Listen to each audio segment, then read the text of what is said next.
Hi, నేను మీ శేఖర్ కుస్మా. మీరు చూస్తున్నారు టైమ్స్ ఆఫ్ ఇండియా సమయం తెలుగు. బిగ్ బాస్ హౌస్లో పడిలేచిన కెరటం అంటే Gautam Krishna. Wild card entry ద్వారా వెళ్ళి వైల్డ్ ఫైర్ చూపించి విజయానికి ఒక్క అడుగు దూరంలో బిగ్ బాస్ సీజన్ 8 రన్నరప్గా నిలిచిన అశ్వత్థామ 3.0 అలియాస్ గౌతమ్ కృష్ణ మనతో ఉన్నారు. ఆయన అడిగి బిగ్ బాస్ ముచ్చట్లు తెలుసుకుందాం. హాయ్ గౌతమ్ గారు, first of all congrats. Winner ఎవరైనా కూడా మీకు పీపుల్స్ విన్నర్ అని చెప్పేసి ఒక బిరుదు తెలుగు వాళ్ళందరూ కూడా ఇచ్చారు. ఓవరాల్గా అందరూ కూడా చూసిన వాళ్ళందరూ పీపుల్స్ విన్నర్ ఎవరైనా అంటే గౌతమ్ పేరే చెప్తున్నారు. మీకు సంబంధించి బిగ్ బాస్ హిస్టరీ, తెలుగు హిస్టరీలో ఒక చరిత్ర సృష్టించారు. 2 రికార్డ్స్ సృష్టించారు. ఒకటి వైల్డ్ కార్డ్ ఎంట్రీతో వెళ్ళి రన్నరప్ అవ్వటం ఒకటైతే, సీజన్ 7లో 13 వారాలు ఉండి, నెక్స్ట్ ఈ వారంలో 10 వారాలు ఉండి, మొత్తం 23 వారాలు హౌస్లో ఉన్నది. ఈ జర్నీ ఎలా కనిపించదు? So I'm very very happy. ఎందుకంటే ఒక వైల్డ్ కార్డ్గా వెళ్ళి ఇంత దూరం రావడం అన్నది చాలా రేర్. అండ్ టాప్ 2లో లైక్ తెలుగు బిగ్ బాస్ హిస్టరీలో అయితే ఇదే ఫస్ట్ టైం నాకు తెలిసినంత వరకు. అండ్ తెలుగు ప్రజలందరికీ నేను ఎల్లప్పటికీ రుణపడి ఉంటాను. ఎందుకంటే ప్రపంచవ్యాప్తంగా ఉన్న ప్రతి ఒక్క తెలుగువాడు సో నన్ను గుండెల్లో పెట్టుకొని ఆదరించిండ్రు. అండ్ బయటకు వచ్చిన తర్వాత నేను చూసిన ద కైండ్ ఆఫ్ రెస్పాన్స్ కానీ, ద కైండ్ ఆఫ్ అప్రిసియేషన్ కానీ, your the real winner for us అని చెప్పేసి చాలామంది చెప్తున్నారు. అండ్ ఇక్కడ నుంచే కదా, అంటే లైక్ ఓన్లీ మన 2 స్టేట్సే కాకుండా ప్రపంచవ్యాప్తంగా US, UK అండ్ ఆస్ట్రేలియా చాలా ప్లేసెస్లో ఉన్న ఎంతోమంది తెలుగువారు వాళ్ళు ఆత్మాభిమానానికి తీసుకొని వాళ్ళు నా కోసం సపోర్ట్ చేసిండ్రు. దానికి ప్రతి ఒక్కళ్ళకి పేరు పేరున నేను thank you. And yes, I'm very very happy for this achievement. అయితే విన్నర్ రన్నర్ అనేది పక్కన పెడితే, మీ దృష్టిలో విన్నర్ అనే దానికి మీరు ఇచ్చే నిర్వచనం ఏంటి? విన్నర్ అంటే నా దృష్టిలో జనాలకి నచ్చేవాడు విన్నర్, జనాల్ని మెప్పించేవాడు విన్నర్. సో జనాల హృదయాలు గెలుచుకునేవాడే విన్నర్ నా ఉద్దేశంలో. కప్పు కానీ డబ్బు కానీ ఇవన్నీ మొమెంటరీ థింగ్స్. సో ప్రజల ప్రేమ అన్నది సో ఎల్లప్పటికీ మనతో నిలిచిపోయి ఉండే ఒక బిరుదు. సో అది సంపాదించుకున్నందుకు నాకు చాలా చాలా హ్యాపీ. అంటే ఇప్పుడు విన్నర్ గెలిచిన నిఖిల్కి అసలు విన్నర్గా అర్హత ఉన్నది అని అనుకుంటారు. అంటే మీరు నిఖిల్ కాకుండా వేరే నెక్స్ట్ హౌస్లో ఉన్న వాళ్ళలో ఎవరికి అర్హత ఉన్నది అని అనుకోవచ్చు? సో అంటే ప్రతి ఒక్కళ్ళకి పర్సనాలిటీ డిఫరెంట్. సో వాళ్ళు అంటే లైక్ అక్కడ బ్యాక్ ఎండ్లో ఏం జరిగిందన్నది నాకు తెలియదు. అండ్ ఓటింగ్ ఎలా జరిగిందన్నది నాకు తెలియదు. So but we have to accept the decision and we have to respect the decision. So అతనిలో నచ్చి అతనికి ఉన్న ఫ్యాన్స్ లైక్ ఒక కైండ్ ఆఫ్ ఫ్యాన్ బేస్ కూడా ఉంది కాబట్టి so I'm happy like for him, for Nikhil I'm happy. So Nikhil and నేను కాకుండా అంటే లైక్ నబీల్ కూడా like he's a good player. కొన్ని ప్లేసెస్లో కొంచెం కన్ఫ్యూజ్ అయింది, కానీ ఇంకొంచెం స్ట్రాంగ్గా నిలబడి ఉంటే నబీల్కి కూడా చాలా అవకాశం ఉండే. యాక్చువల్లీ ఫస్ట్ 5 వీక్స్ చూసుకుంటే సో మేము వైల్డ్ కార్డ్గా వెళ్ళక ముందు నబీల్కి హైయెస్ట్ ఓటింగ్ ఉండే అని చెప్పేసి చాలామంది చెప్పిండ్రు. సో కానీ స్లోగా సమ్వేర్ ఏదో అతను కన్ఫ్యూజ్ అవ్వడము, దెన్ ఒక పర్టికులర్ స్టాండ్ మీద ఉండకపోవడం వల్ల అతనికి లైక్ కొంచెం మైనస్ అయిందేమో అని నా అభిప్రాయం. యాక్చువల్గా ఈ సీజన్లో ఎక్కువ కన్నడ కంటెస్టెంట్ని తెలుగులోకి తీసుకోవటం, ఎక్కువ కన్నడ వర్సెస్ తెలుగు వార్ నడిచింది. బయట సంబంధించి దీని మీద చాలా విపరీతమైన ట్రోలింగ్, ఒకరినొకరు అనుకోవటాలు ఇదంతా జరిగింది. వ్యక్తిగతంగా మీరు హౌస్లోకి వెళ్ళారు కాబట్టి ప్రతి సీజన్లోని కంటే కూడా ఈ సీజన్లో ఎక్కువ కన్నడ కంటెస్టెంట్ని, ఇతర ప్రాంతాల్లో ఉన్న వాళ్ళని, అంటే తెలుగులో చాలామంది ఆర్టిస్టులు ఉన్నారు, గొప్ప గొప్ప నటులు ఉన్నారు, వాళ్ళందరూ అవకాశాలు లేక ఖాళీగా ఉన్న వాళ్ళు చాలామంది ఉన్నారు. వీళ్ళందరినీ కాదని ఇతర భాషల వాళ్ళని తీసుకొచ్చి రావటం, దాన్ని మీరు సమర్థిస్తారా దాన్ని? సో డెఫినెట్లీ యాజ్ ఏ తెలుగుయిట్, యాజ్ ఏ తెలుగు బాయ్, నేను చాలామంది తెలుగు వాళ్ళు అవకాశాలు లేకుండా ఇక్కడ లైక్ ఎంతో టాలెంట్ ఉన్న వాళ్ళు చాలామంది ఉన్నారు. అండ్ ప్రతి ఒక్క తెలుగువాడు తన లైఫ్, ప్రతి ఒక్క తెలుగువాడు మనకి ఎంతో గొప్ప గొప్ప హైట్స్కి వెళ్ళిన వాళ్ళు చాలామంది ఉన్నారు. ఈరోజు ఇండియన్ ఇండస్ట్రీ ఫ్లరిష్ అవ్వడానికి ఒక తెలుగుడే రీజన్, రాజమౌళి గారు. అండ్ పాన్ ఇండియా లెవెల్కి రీజనల్ సినిమాని తీసుకెళ్ళింది ఒక తెలుగోడు. అండ్ తెలుగు ఫిల్మ్ ఇండస్ట్రీ చూసుకుంటే ఎంత గొప్పగా ఫ్లరిష్ అవుతుందో మనకు తెలుసు. సో తెలుగులో అవకాశాలు లేకుండా టాలెంట్ ఉన్న వాళ్ళు చాలామంది ఉన్నారు. సో ఐ హోప్ ఇన్ ఫ్యూచర్లో సార్ జరిగిన దాన్ని మనం మార్చలేం, కానీ ఇన్ ఫ్యూచర్ కన్సిడర్ చేసి ఎంతోమంది టాలెంట్ని, లోకల్ టాలెంట్ని ఇంకా తీసుకొస్తే లైక్ బిగ్ బాస్ అనే వేదిక మీదకి కూడా, బిగ్ బాస్ అనే షో మీదకి కూడా ఇంకా గొప్పగా ఫ్లరిష్ అవుతుంది ఆ షో కూడా. అండ్ ఇంకా జనాలు కూడా చాలా హ్యాపీగా ఉంటారు. ఎందుకంటే at the end of the day ఇప్పుడు మనకి అక్కడ నామినేషన్స్ కానీ లేకపోతే ఇంకేదైనా ప్రక్రియల్లో మనం ఏదైనా బలమైన తెలుగు పదాలు వాడినప్పుడు వాళ్ళకి అర్థం కాకపోవడము, మళ్ళీ దానికోసం ఎక్స్ప్లెనేషన్, దెన్ నాకు భాష రాక నేను ఇది అనేసిన అని చెప్పేసి సమర్థించుకోవడము, అది నేను ఈ సీజన్లో చాలా వరకు యాక్చువల్గా మీరు మాట్లాడిన ప్రతి చాలా సందర్భాల్లో లైవ్ ఎపిసోడ్లో చూపించారు, మెయిన్ ఎపిసోడ్లో చాలా వరకు తీసేశారు. మీరు ఏదైనా తెలుగులో మన తెలుగును పదాన్ని ఏదైనా అంటే అది వాళ్ళకి అర్థం కాక హేళన చేసిన సందర్భాలు కూడా కనిపించినాయి. అది అంటే ఇలాంటిది అంటే మనకి తెలుగులో ఉండి తెలుగులో మాట్లాడి ఇది ఆ పరిస్థితులు చాలా చూశారు కదా మీరు అక్కడ. అంటే నెక్స్ట్ ఇలాంటి ఏమి మనకి పునరావృతం కాకుండా ఉండాలంటే మీరు ఇచ్చేసారు. సో ఎందుకంటే నేను ఇంతకుముందు చెప్పినట్టు మన లోకల్ టాలెంట్కి కానీ ఎంతోమంది అవకాశాలు లేకుండా టాలెంట్ ఉన్న వాళ్ళు చాలామంది ఇక్కడ మన తెలుగు ఇండస్ట్రీలో ఉన్నారు. సో అలాంటి వాళ్ళని పిలిచి అవకాశం ఇస్తే వాళ్ళు ఇంకా మన కల్చర్ని ముందుకు తీసుకెళ్ళిన వాళ్ళు అవుతారు. 100% మన సంస్కృతి అన్నది మనం రెస్పెక్ట్ చేసుకోవాలి. సో ప్రతి ఇండస్ట్రీ అంటే ఇప్పుడు తమిళ ఇండస్ట్రీ కానీ, మలయాళం కానీ, కన్నడ కానీ, సో మీరు చూసుకుంటే వాళ్ళకి వాళ్ళ లోకల్ టాలెంట్కి వాళ్ళు చాలా రెస్పెక్ట్ ఇస్తారు. అందుకే ఆ రీజనల్ సినిమా కానీ వాళ్ళ ఆ కల్చర్ కానీ దాంట్లో చాలా ప్లేసెస్లో ఉట్టిపడుతుంది. అండ్ తెలుగు ఇండస్ట్రీ అన్నది మన జాతీయ స్థాయికి వెళ్ళింది. సో ఇలాంటి సిచ్యువేషన్లో, ఇలాంటి పరిస్థితుల్లో సో పక్క నుంచి మనం తీసుకురావాల్సిన అవసరం అయితే లేదు. మన దగ్గరే చాలామంది ఉన్నారు.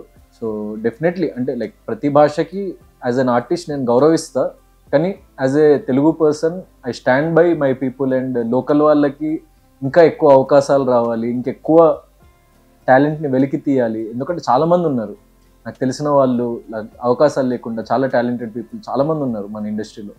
సో అట్లాంటి వాళ్ళని వెలుగులోకి తీసుకొస్తే మన ఇండస్ట్రీ ఇంకా ఫ్లరిష్ అవుతుంది.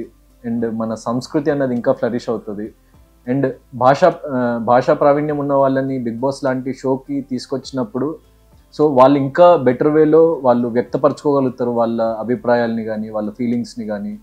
అండ్ నామినేషన్స్ కానీ అవన్నీ ఇంకా బలంగా ఉంటాయి. సో కొన్ని సిచ్యువేషన్స్లో నేను ఏదైనా బలమైన తెలుగు పదం వాడినప్పుడు మాకు అర్థం కాలేదని అనడము, దెన్ ఇంత స్ట్రాంగ్ తెలుగు వర్డ్స్ ఎందుకు వాడతావు అని చెప్పేసి కొంచెం చిన్నగా అనేది కూడా తప్పు అని తెలియదు అని చెప్పేసి భాష రాదు అందుకే అనేసినాం అని చెప్పేసి సమర్థించుకోవడం. సో అలాంటివి జరగకుండా ఉంటాయి. సో మన లోకల్ టాలెంట్ని మనం వెలికి తీసినాం. అంటే సంస్కృతి సాంప్రదాయం అంటే గుర్తొచ్చింది మీకు. పంచగట్టులో ఒక తెలుగు అబ్బాయి ఎలా ఉండేవాళ్ళు అని చెప్పేసి చాలా పడ్డ వాళ్ళు ఉన్నారు. అదే టైంలో మీరు ఆ పంచగట్టుని హేళన చేసి చాలామంది రివ్యూవర్స్ కూడా దాని మీద కామెంట్, వీకెండ్ వచ్చినప్పటికీ మెడలో ఎర్రకొండ వచ్చేస్తుంది, పంచ్ వచ్చేస్తుంది అని చెప్పేసి అన్నారు.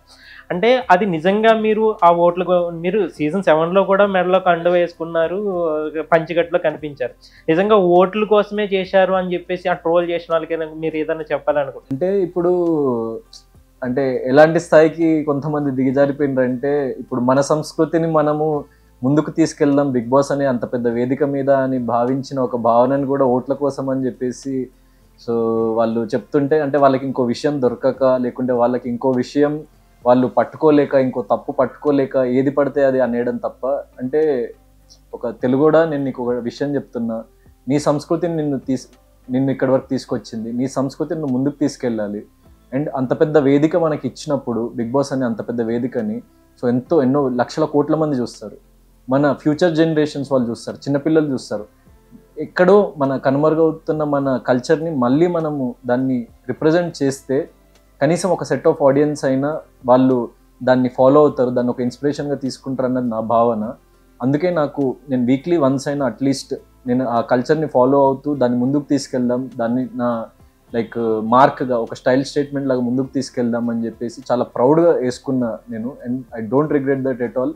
ఎవరేమైనా అనుకొని నేను 100% ఫ్యూచర్లో కూడా నేను ఎంత పెద్ద స్థాయికి ఎదిగినా, నేను ఎక్కడికి వెళ్ళినా, అంటే లైక్ పక్క రాష్ట్రాలకి వెళ్ళాల్సి వచ్చినా, లేకుంటే వేరే వేదికకి వెళ్ళాల్సి వచ్చినా I will definitely carry that statement. And చాలామంది పెద్ద పెద్ద హీరోలు కానీ లైక్ ధనుష్ గారు కానీ, లేకుంటే మొన్న విజయ్ సేతుపతి గారు వచ్చారు. సో వాళ్ళ కల్చర్ని రిప్రజెంట్ చేస్తూ ముందుకు తీసుకెళ్తారు. అండ్ సింప్లిసిటీ కల్చర్ అన్నదే బెస్ట్ స్టైల్ స్టేట్మెంట్ నా ఉద్దేశంలో. అండ్ ఖండువా విషయానికి వచ్చేసి అది ఒక కామన్ మ్యాన్ బలం. చాలామంది అన్నారు పవర్ స్టార్ ఫ్యాన్స్ కోసం అట్లా, అంటే నేనే ఒక పవర్ స్టార్ ఫ్యాన్ని. సో నేను చాలా సందర్భాలు బిగ్ బాస్కి ముందు కూడా నేను రామ్ చరణ్ గారి బర్త్డే ఈవెంట్కి వెళ్ళడం జరిగింది, వాళ్ళ ఫ్యాన్స్ నన్ను ఇన్వైట్ చేసిండ్రు.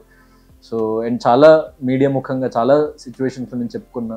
మోర్ దెన్ ఎనీథింగ్ నేను మెగా ఫ్యామిలీకి, రామ్ చరణ్ అన్నకి, పవర్ స్టార్ అన్నకి చాలా పెద్ద ఫ్యాన్ వ్యక్తిగతంగా. And at the same time ఆ కండువా అన్నది జస్ట్ పవర్ స్టార్ అన్న గురించే కాదు, ఒక కామన్ మ్యాన్ బలం అది. సో నేను ఆ కల్చర్ని రిప్రజెంట్ చేద్దాం అనుకున్నా, నాకు ఒక బలాన్ని చేకూరుస్తుంది అని చెప్పేసి అనుకున్నా తప్ప ఓట్ల కోసం అని అనుకున్న వాళ్ళకి వాళ్ళు ఇక ఆ స్థాయికి దిగజారిపోయిందని నేను చెప్పేసి భావిస్తున్నాను. అంటే ఒకవేళ నిజంగా మీరు పవర్ స్టార్ ఫ్యాన్ అయ్యి ఉండి నిజంగా అతని కోసం వేసుకున్నా అంటే మిగతా హీరోల ఫ్యాన్స్కి దూరం అయిపోతామని ఆలోచించలే? అది 100%. అంటే అది ఒకవేళ నిజంగా ఫ్యాన్స్ కోసమే అంటే ఇప్పుడు నేను నాగార్జున సార్ని నేను నాగార్జున సార్ ఫ్యాన్ అని చెప్పొచ్చు, లేకపోతే ఇంకోటి చెప్పొచ్చు. So I can tell that. But నేను షోలో ఎప్పుడు నేను ప్రతిరోజు ఏం చెప్పలేదు. ఎక్కడ ఏదైనా ఒకటి రెండు సందర్భాలు వచ్చినప్పుడు yes I'm power star fan అని చెప్పి నాది వేసిన రేయలేదు నాకు తెలియదు. కానీ ఆ కండువా ఏదైతే ఉందో అది ఒక కామన్ మ్యాన్స్ పవర్ అని నేను ఫీల్ అవుతా. అది ఒక కార్మికుల బలం. సో మనం ఏ స్థాయి నుంచి వచ్చినాము, మనం ఏ స్థాయికి వెళ్ళినా కూడా ఒక కామన్ మ్యాన్ని రెస్పెక్ట్ చేయాలి, ఒక కామన్ మ్యాన్స్ పవర్ని రెస్పెక్ట్ చేయాలి. అండ్ నామినేషన్స్ అన్న పవర్ని రెస్పెక్ట్ చేయాలని చెప్పేసి, నామినేషన్స్ అన్నది మనకు ఒక పవర్, మన హావభావాల్ని వ్యక్తపరచుకోవడానికి, మన పర్సనాలిటీని వ్యక్తపరచుకోవడానికి, మన ఫిలాసఫీని వ్యక్తపరచుకోవడానికి అదొక మంచి వేదిక నామినేషన్స్ అన్నది. సో అలాంటి టైంలో మనము అది కట్టుకొని మన బలాన్ని మనం చూపించుకోవాలని నాకు ఒక బలంలా నేను భావించా తప్ప ఇంకా వేరే విషయాలకు కాదు. నెక్స్ట్ ఈ గ్రాండ్ ఫినాలే ఈవెంట్కి సంబంధించి రామ్ చరణ్ అసలు విన్నరు నిఖిల్ ప్రకటించినప్పుడు కూడా మనకి అక్కడ చూస్తే ఆయన చేయలేపినప్పుడు వెంటనే రామ్ చరణ్ మీరు ఒక 2 అడుగులు ఇలా వెనక్కేసినప్పుడు రామ్ చరణ్ మీ భుజం తట్టటము అక్కడ చాలా ఎమోషనల్గా అనిపించింది. నెక్స్ట్ రామ్ చరణ్ వాళ్ళ మదర్ మీ ఫ్యాన్ అని చెప్పింది మన లైవే చాలా వరకు మీకు పాజిటివ్ అయ్యన్నీ కూడా కటింగ్లో లేచిపోయినాయి, అది కూడా లేచిపోయింది. అసలు అక్కడ ఏం జరిగింది అక్కడ? సో అంటే అది లైక్ డైరెక్ట్గా మైక్లో చెప్పలేదు. రామ్ చరణ్ సార్ ఏమన్నారంటే, రామ్ చరణ్ అన్న లైక్ నేను విన్నింగ్ డిక్లరేషన్ అయిపోయిన తర్వాత నేను కొంచెం స్టేజ్ నుంచి పక్కకు వెళ్ళిపోతుంటే ఆయన మళ్ళీ దగ్గరికి తీసుకొచ్చి కొంచెం నన్ను చూసి బాధపడుతున్నా అన్నది అబ్జర్వ్ చేసి నా భుజం తట్టి, సో అమ్మ డైలీ బిగ్ బాస్ షో చూస్తుంది, నేను కూడా ఎప్పుడో ఒకసారి అలసిపోయి ఇంటికి వచ్చినప్పుడు అప్పుడప్పుడు కూర్చోబెట్టి చూపిస్తుంది, ఇది జరుగుతుంది ఇది అని చెప్తూ ఉంటుంది. నేను బిగ్ బాస్కి వస్తున్నప్పుడు హౌస్కి వెళ్తున్నా గ్రాండ్ ఫినాలేకి అని చెప్పినప్పుడు గౌతమ్ చాలా బాగా ఆడుతున్నాడు, గౌతమ్కి విన్నింగ్ అవకాశాలు ఉన్నాయని చెప్పేసి చెప్పింది. సో పర్లేదు, నీకంటూ ఒక ఫ్యాన్ బేస్ని క్రియేట్ చేసుకున్నావు, నువ్వంటూ ఒక మార్క్ని క్రియేట్ చేసుకున్నావు అని చెప్పేసి నువ్వు లైఫ్లో చాలా ముందుకు వెళ్తావు అని చెప్పి నా భుజం తట్టి నాకు ఒక భరోసాని ఇచ్చిండ్రు అన్న. సో దానికి నేను చాలా చాలా సంతోషపడ్డా.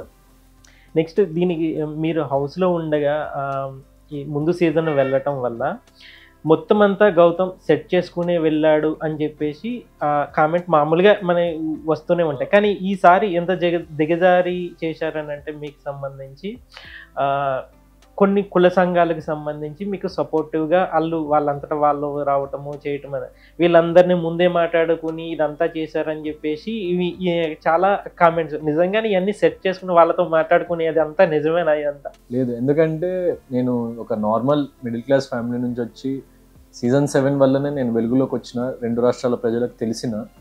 దాని తర్వాత సీజన్ 8 ఎప్పుడైతే కొంచెం డౌన్ ఫేజ్లో ఉందన్నప్పుడు నాకు ముందు కాల్ రాలేదు. సో సీజన్ 8 స్టార్ట్ అయిన ఒక 10-12 రోజుల తర్వాత నేను ఏదైనా నా కాంట్రిబ్యూషన్ ఉంటుంది అని నమ్మి నా మీద ఒక నమ్మకం పెట్టుకొని పిలిచిండ్రు. అండ్ 100% నాకు బయటకు వచ్చిన తర్వాత అర్థమైంది ఏంటంటే నేను ఆ నమ్మకాన్ని నిలబెట్టుకోగలిగిన. సో ఎవరు ఎన్ని మాటలన్నా కూడా నేను నిజాయితీగా నిలబడదామన్నది ఒక్కటే నా మైండ్లో ఉంది తప్ప నాకు ఇంకా వేరే ఏది లైక్, ఎందుకంటే బిగ్ బాస్ హౌస్లో ప్రతి సిచ్యువేషన్ అక్కడ జరుగుతుంది. జరిగిన దానికి మనం ఎలా రియాక్ట్ అవుతాము, మనం ఎలా నిలబడతాము అన్నదే జనాలు చూసేది మనలో. నేను ఆ విషయంలో నేను 100% నిజాయితీగా ఒక మార్గాన్ని ఎంచుకొని ఒంటరిగా పోరాడదాము, ఎవరితోని మనము ఇన్ఫ్లుయెన్స్ అవ్వద్దు, ఎవరిని ఇన్ఫ్లుయెన్స్ చేయొద్దు, సో ఒక చెడుదారిలో వెళ్ళొద్దు అని నేను నమ్మిన మార్గంలో ముందుకు నడుచుకుంటూ వెళ్ళిన. సో వైల్డ్ కార్డ్గా వెళ్ళినా కూడా టాప్ 2లో రాగలిగిన. నేను బయటకు వచ్చి చూసిన తర్వాత అర్థమైంది చాలామంది నేను విన్నర్ అవుతా అని చెప్పేసి భావించిండ్రు, నాకు చాలామంది నేను విన్నర్ అవ్వాలని కోరుకొని నాకు ఓట్లేశారు. అండ్ ఈ 2 రాష్ట్రాల తెలుగు ప్రజలు అండ్ ప్రపంచవ్యాప్తంగా ఉన్న ప్రతి ఒక్క తెలుగోడు మన తెలుగుడు గెలవాలి అని చెప్పేసి నా కోసం చేసిన పోరాటం అంతా ఇంత కాదు. వాళ్ళకి నేను పేరు పేరున ధన్యవాదాలు తెలియజేసుకుంటున్నా. అండ్ నా జీవితంలో నేను గడిపే ప్రతి క్షణం మిమ్మల్ని నిరంతరం అలరించడానికి, మిమ్మల్ని ఇంకా ప్రౌడ్ చేపించడానికి నేను కష్టపడతా. మీరు ఇంతవరకు రావటంలో మీ చాలామంది బయట పిఆర్ వర్క్ ఎక్కువ జరిగింది, పిఆర్ టీముల గురించి మాట్లాడుకున్నారు. గౌతమ్ కృష్ణకి సంబంధించి మీ బలం బలగం అంటే ఏం చెప్తారు? నా బలం బలగం జనరల్ ఆడియన్స్. సో ప్రతి ఒక్క తెలుగు ప్రేక్షకుడు నన్ను గుండెల్లో పెట్టుకొని, ప్రపంచం వ్యాప్తంగా ఉన్న ప్రతి ఒక్క తెలుగు ప్రేక్షకుడు నేను గెలవాలి అని చెప్పేసి బలంగా కోరుకున్నాడు. సో అదే నా బలం బలగం. సో మిగతా నా ఫ్రెండ్స్, నన్ను నమ్మిన నా స్నేహితులు, నా ఫ్యామిలీ, ఖచ్చితంగా వాళ్ళు నేను గెలవాలి, మా ఓడు కరెక్ట్గా ముందుకు వెళ్తున్నాడు అని చెప్పేసి నమ్మి వాళ్ళు నాకు సపోర్ట్ చేసిండ్రు. స్వతహాగా కొంతమంది స్టూడెంట్స్ కానీ, కొంతమంది స్టూడెంట్ ఆర్గనైజేషన్స్, నాకు అసలు ఎవరు సంబంధం లేని, నాకు తెలియని వాళ్ళు చాలామంది నా ఆట నచ్చి, నేను నచ్చి, బిగ్ బాస్ హౌస్లో నేను చేస్తున్న పోరాటం నచ్చి, చాలామంది నాకు ఒక కైండ్ ఆఫ్ ఒక కల్ట్ వాళ్ళు అని చెప్పుకోవాలి. అండ్ వాళ్ళకి హ్యాట్స్ ఆఫ్. నేను వాళ్ళని చాలామందిని కలవడం జరిగింది. వాళ్ళు స్వతహాగా వాళ్ళంతటా వాళ్ళు వచ్చి చాలా కాలేజెస్లో వీటిలో, ఎందుకంటే ఇప్పుడు నిజంగా నచ్చకపోతే ఎవరు ఓటేయరు. సో ఎంత ప్రభావితం చేసినా ఎవడు ఓటేయడు నిజంగా నచ్చకపోతే. సో నేను నచ్చిన వాళ్ళు చాలామందికి చెప్పడం జరిగింది, అవేర్నెస్ని స్ప్రెడ్ చేసిండ్రు. నాకు అసలు వాళ్ళు ఎవరో కూడా తెలియకుండా, నేనెవరో వాళ్ళకి తెలియకుండా నాకు అంత సపోర్ట్ చేసినందుకు ఐఎమ్ వెరీ హ్యాపీ. అండ్ అది పిఆర్ అని అనుకుంటుంటే అది మీ మూర్ఖత్వం. ఎందుకంటే ఓకే, ఇప్పుడు మీరు పిఆర్ వర్క్ చేస్తే ఒక ఎక్స్టెండ్ వరకు మరి ప్రతి ఒక్క కంటెస్టెంట్కి ఉంటాడు కదా పిఆర్, విన్నర్ అవ్వాలి కదా. విన్నర్ మరి ప్రతి ఒక్కళ్ళు అది టాప్కి వెళ్ళాలి కదా. సో దట్స్ జస్ట్ ఇంకా అలిగేషన్స్ అనే చెప్పుకోవాలి. ఇంకా యాక్చువల్గా ప్రతి సీజన్ కంటెస్టెంట్లో హౌస్లోకి వెళ్ళొచ్చిన ప్రతి కంటెస్టెంట్ని అడిగినప్పుడు నాగార్జున హోస్టింగ్ ఎలా ఉన్నదని అంటే అమ్మ సూపర్, అద్భుతం, అమ్మకం అన్నట్టుగానే చెప్తుంటారు. ఎందుకంటే చెప్పాలి కూడా వాళ్ళు. అయితే మీకు సంబంధించి ఒక్కసారి కూడా నాగార్జున అక్కడ పక్షపాతంగా వ్యవహరిస్తున్నారని కానీ, నా మీద కావాలని అటాకింగ్ జరుగుతుందని కానీ ఒక్కసారి కూడా అనిపించలేదని? అంటే నా ఉద్దేశం ఏంటంటే, ఎవరెన్ని చెప్పినా కూడా ఇప్పుడు నేను అనుకున్న సిద్ధాంతం మీదనే నిలబడాలన్నది నా అభిప్రాయం. అండ్ నేను ఫస్ట్ నుంచి ఎలాగైతే ఉన్నానో ఎక్కడా కన్ఫ్యూజ్ కాకుండా ఎండ్ వరకు నేను ఒక్కడనే ఒంటరిగా నిలబడాలని అనుకున్నా, ఒంటరిగా నిలబడ్డా.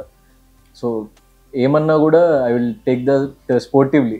అంటే ఎందుకు అడుగుతున్నామనంటే, మీకు ఆపోజిట్లో ఎవరైతే కంటెస్టెంట్స్తో మీరు ఫైట్ ఒక ఎత్తు అయితే, డైరెక్ట్ హోస్ట్తోనే ఫైట్ చేసినట్టుగా కనిపించింది చాలా సందర్భాలు. ఫైట్ కాదు, అంటే లైక్ నన్ను క్వశ్చన్ చేసిన ప్రతిసారి నా పాయింట్ ఆఫ్ వ్యూ నేను ఎక్స్ప్రెస్ చేసేవాడిని. అండ్ వీకెండ్ ఎపిసోడ్లో యాక్చువల్ ఎక్కువ టైం స్లాట్ ఉండకపోయేసరికి చాలాసార్లు నన్ను కట్ చేసేసేవాళ్ళు. కానీ నేను దాన్ని ఇంకా క్లియర్గా నేను నామినేషన్స్లో పెట్టేవాడిని నా అభిప్రాయాల్ని కానీ ఏదైనా. అండ్ నార్మల్ టైంలో కూడా నాకు వ్యక్తపరచాలి అని అనిపించినప్పుడల్లా వ్యక్తపరచడం జరిగింది. సో అంటే మీకు సంబంధించి బొచ్చు పీకలేవా అని చెప్పి ఏం పీకలేవు అన్నారు దాని మీద అన్నప్పుడు, అవతల ఉన్న పర్సన్ డైరెక్ట్ బొచ్చు పీకి చేతిలో పెట్టినట్టుగా 2 సార్లు చేశారు. ఇప్పుడు నువ్వు నన్ను చంపుతావా చంపు అని అన్నప్పుడు డైరెక్ట్గా వచ్చి పొడి చేసాడు అనుకో, చంపేయటం అనేది అంటే అనటం కంటే చేయటం పెద్ద తప్పు. దాన్ని మీరు ఎందుకు డిఫెండ్ చేసుకోలేకపోయారు అక్కడ మీరు? సో నేను అంటే యాక్చువల్లీ మ్యాక్సిమం డిఫెండ్ చేసుకోవడానికి ప్రయత్నించిన చాలా సిచ్యువేషన్స్లో. నా పట్ల ఏదైనా నేను తప్పు చేయలేదు అన్నా కూడా నన్ను తప్పు అని అంటున్నప్పుడు నేను మ్యాక్సిమం డిఫెండే చేసుకున్నా.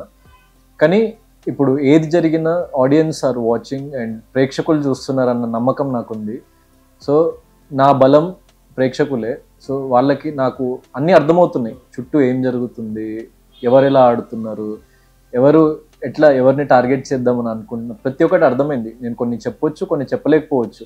కానీ నా ఒక్కటే నమ్మకం ఏంటంటే, ప్రతి ఒక్క క్షణం, ప్రతి ఒక్క ఆడియన్స్, ప్రతి ఒక్క ప్రేక్షకుడు చూస్తున్నాడు 24/7లో. ఓకే, సమ్ సిచ్యువేషన్స్లో కొన్ని కట్ చేసేస్తారు, కొన్ని కట్ అయిపోతాయి, కొన్ని ఎడిట్ అయిపోతాయి, అయినా పర్లేదు. ఏదో ఒక సిచ్యువేషన్లో ఇప్పుడు ఒక వ్యక్తి ఒకసారి ఒక తప్పు చేసిందంటే మళ్ళీ అదే తప్పు చేస్తాడు కదా. సో ఏదో ఒక పాయింట్లో వాళ్ళు ప్రేక్షకులు పట్టుకుంటారని చెప్పేసి నేను అనుకున్నా. అండ్ అదే జరిగింది యాక్చువల్లీ. బయట నేను చూస్తే ఎవరు ఏమన్నా, ఎలాంటి రివ్యూస్ వచ్చినా ఏమన్నా కూడా బయటకు వచ్చి చూసిన తర్వాత వన్ సైడ్ అంటే like majority of the people నేను చెప్పింది కరెక్ట్ అని చెప్పేసి నాతో నిలబడ్డారు బయట ప్రేక్షకులు అని నాకు అర్థమైంది. సో దానికి నేను చాలా హ్యాపీ అండ్ చాలా సంతోషం. అంటే కట్ చేశారు అన్న దానికి సంబంధించి చూస్తే మీకు సంబంధించి ఏదైనా పాజిటివ్ ఏదన్నా ఫుటేజ్ వస్తుంది అని అంటే దానికి సంబంధించి అది మీరు పేర్లు రాసి ఇలా విసిరింది అసలు మిమ్మల్ని ఆ వారంలో సంచాలకంగా పెట్టిందే ఇతను ఏం మిస్టేక్ చేస్తాడా ఎక్కడ దొరుకుతాడా అని చెప్పేసి చూస్తున్నారు ఆ వారంలో మిమ్మల్ని సంచాలకంగా పెట్టినప్పుడు ఆ ఐడియా ఎలా వచ్చింది మీకు అసలు అది తిప్పి కొట్టారంటే నిజంగా గేమ్ చేంజర్ అయిపోయారు అది కానీ అది ఫుటేజ్లో లేపేశారు ఆ ఐడియా ఎలా వచ్చింది మీకు సో ఐడియా అంటే ఏం లేదు ఇప్పుడు ఒక లక్ ఫేవరబుల్ ఫ్యాక్టర్ అండ్ ఎవరికి సపోర్ట్ చేస్తారో టెస్ట్ చేద్దామని ఒక పెట్టిన గేమ్ అది. సో సంచాలకుగానే పెద్ద టాస్క్ అది. సో నేను ఎవరికి అన్యాయం జరగొద్దు ఆ పర్టికులర్ టైంలో, ప్రతి ఒక్కరికి ఈక్వల్ ఆపర్చునిటీ ఎలా రావాలి ఈ సిచ్యువేషన్లో అని ఒక నిమిషం ఆలోచించిన. అయితే నాకు తట్టిన ఆలోచన ఏంటంటే, ఇప్పుడు ఆ డైస్ మీద మనము పేర్లు రాసలేకున్నా మనము నా కోసం ఇప్పుడు నేను పేరు రాస్తుంటే బిగ్ బాస్ చెప్పిండ్రు మీరు అలా చేయడానికి వీల్లేదు గౌతమ్. నేను వాళ్ళకి ఒక రూల్ పెట్టిన, నేను అడిషనల్ సంచాలకు సమ్ టైమ్స్ రూల్స్ పెట్టొచ్చు. సో నేను హౌస్ మేట్స్కి ఒక రూల్ పెట్టిన అనమాట, ఇట్లా నేను అందరికీ ఇది రాస్తున్నా, సో ఎవరిది ఏది పడితే నేను అదే తీస్తా అని చెప్పేసి. అంటే అందరూ ఓకే అని చాలా హ్యాపీ ఫీల్ అయింది అనమాట అందరూ, ప్రతి ఒక్క పర్సన్. సో బిగ్ బాస్ అన్నాడు అలాంటి రూల్ పెట్టడానికి వీల్లేదు గౌతమ్ అన్నారు. అయితే ఓకే బిగ్ బాస్ వీళ్ళకి రూల్ పెట్టట్లేదు, నా మనస్సాక్షికి నేను ఆ రూల్ పెట్టుకుంటున్నా అని చెప్పేసి. సో దాన్ని ఆపలేరు కదా, నా మనస్సాక్షిని ఆపలేరు కదా. సో నేను ఆ రూల్ నాకు నేను పెట్టుకొని, మీరు క్వశ్చన్ చేయలేరు, నా ఇష్టం, నేను ఏదైనా చేయొచ్చు, కానీ నేను మాత్రం నా మనస్సాక్షికి రూల్ పెట్టుకుంటున్నా అని చెప్పి. సో అది పెట్టుకొని లైక్ పి అని, ఎన్ అని, వై అని. ఇప్పుడు విష్ణుది రాసే టైంకి ఇంకా బిగ్ బాస్ ఆపేయమన్నాడు కాబట్టి ఒక చిన్న బొట్టు బిల్ల తెచ్చి తనకు పెట్టేసిన, తన బొట్టు బిల్ల తెచ్చి తనకి మార్క్ లాగా పెట్టిన. సో అలా పెట్టి ఎవరిదైతే డైస్ రోలే ఎవరిదైతే పడుతుందో వాళ్ళనే తీసి సో వాళ్ళకి సమన్వయం చేయాలని అనుకున్నా. So I did justice there.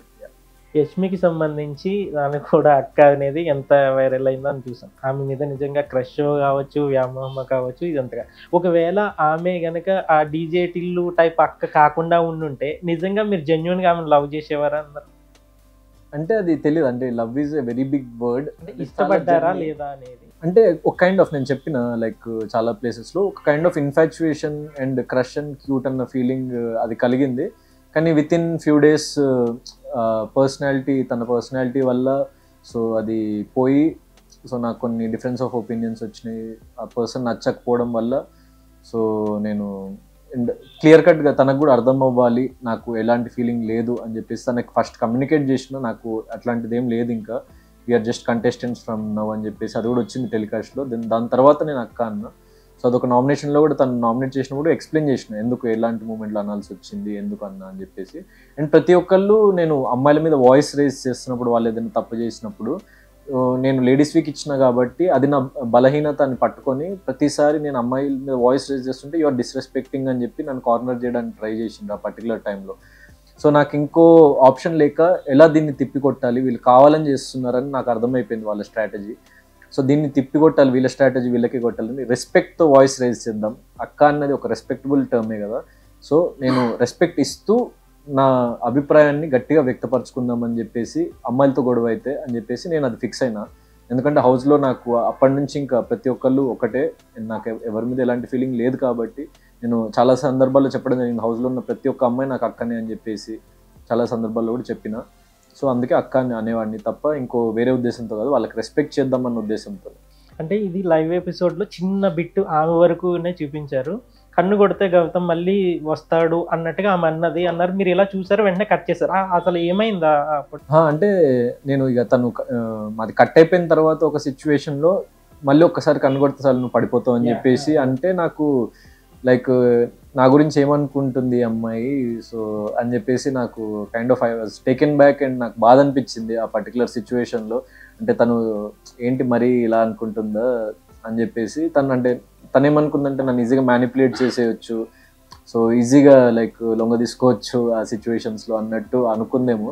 So నేను తన క్లియర్ కట్గా ఒక ఇండికేషన్ ఇద్దాం అనుకున్నా, గౌతమ్ ఎవరికి లొంగడు, ఇంకా ఎవరికి వంగడు, సో 100% నీకు క్లియర్ కట్ ఇండికేషన్ ఇస్తున్నా అని చెప్పేసి అక్క అని అనడం జరిగింది. It's out of respect only, but దాన్ని కూడా ఒక ఇష్యూ చేసేసింది ఆ టైంలో.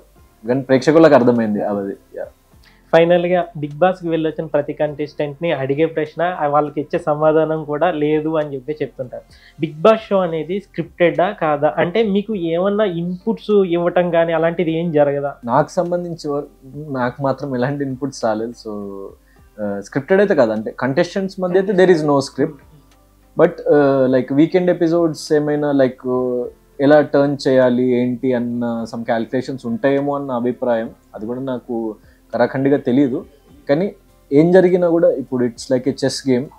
సో ఎలాంటి సిచ్యువేషన్ నా ముందు పెట్టినా నేను ఒకటే అనుకున్నా, నాకు నెగిటివ్ సిచ్యువేషన్ పెట్టనివ్వండి, పాజిటివ్ సిచ్యువేషన్ పెట్టనివ్వండి, నేను దాన్ని దాటుకొని ఎలా ముందుకు వస్తున్నా మీకు చూపిస్తా అని చెప్పేసి నేను దాన్ని ఒక సవాల్గా తీసుకొని ఇంత దాకా వచ్చిన. అండ్ అదే ప్రేక్షకులకి అర్థమైంది, ప్రేక్షకులకి నచ్చిందని నేను భావిస్తున్నాను. Thank you Gautam. మీరు ఇలా సోలో బాయ్గా ఉండి ఎలాగైతే బిగ్ బాస్లో అలరించారో, నెక్స్ట్ మీ సినిమాతో కూడా మీకు all the best. First congrats కూడా చెప్తాను మీకు. ముందు కూడా తెలుగు ప్రేక్షకులకి ఇలాగే అలరించాలని మనస్ఫూర్తిగా కోరుకుంటున్నాను. Thanks a lot. అండ్ నాకు సపోర్ట్ చేసి గుండెల్లో పెట్టుకున్న ప్రతి ఒక్క తెలుగు ప్రేక్షకుడికి, ప్రపంచవ్యాప్తంగా ఉన్న ప్రతి ఒక్కడికి నేను పేరు పేరున ధన్యవాదాలు తెలియజేసుకుంటున్నా. నన్ను ఒక మీ ఇంట్లో వ్యక్తిగా భావించి నా కోసం మీరు చేసిన పోరాటం అంతా ఇంత కాదు. అండ్ నేను బయటకు వచ్చిన తర్వాత నేను చూస్తుంటే ప్రతి ఒక్కరు నన్ను ఎంత గుండెల్లో పెట్టుకొని సపోర్ట్ చేసిందో నాకు అర్థమైంది. And I'm a winner of your hearts.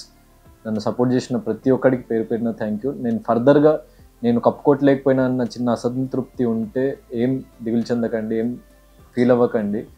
నేను ఫర్దర్గా మరిన్ని మంచి మంచి ఫిలిమ్స్తోని నేను ముందుకు వస్తాను, మిమ్మల్ని అలరిస్తూ ఉంటాను. Thank you. గౌతమ్ గారు, మీరు ఇప్పుడు రన్నర్గా నిలిచినా కూడా చాలా మంది పీపుల్స్ విన్నర్ అని అంటున్నారు. ఈ జర్నీ ఇలాగే సాగాలని చెప్పేసి మనస్ఫూర్తిగా కోరుకుంటారు. Thank you, thanks a lot. ఇవి big boss runner up Gautham కృష్ణతో బిగ్ బాస్ ముచ్చట్లు. మరో అతిథితో మళ్ళీ కలుద్దాం.